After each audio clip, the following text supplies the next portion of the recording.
How does the COVID-19 vaccine work?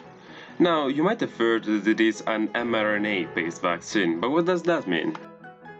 Well, for starters, your immune system is actually divided into two parts. The innate immune system, which is called innate because everyone has it from birth, and the adaptive immune system, which adapts to specific enemies it encounters in order to be more effective.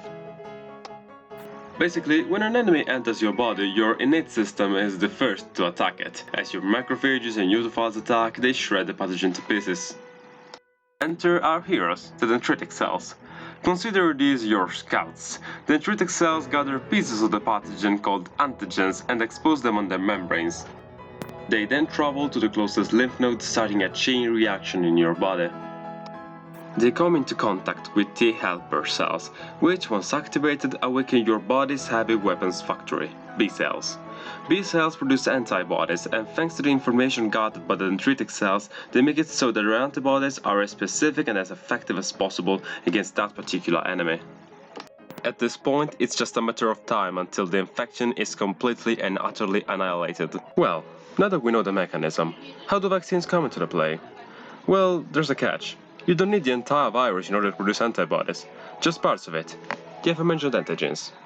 So, if we introduce just small parts of the virus into the body, this will not be able to do any harm by themselves, but cells will still be able to learn how to beat the enemy that possesses them.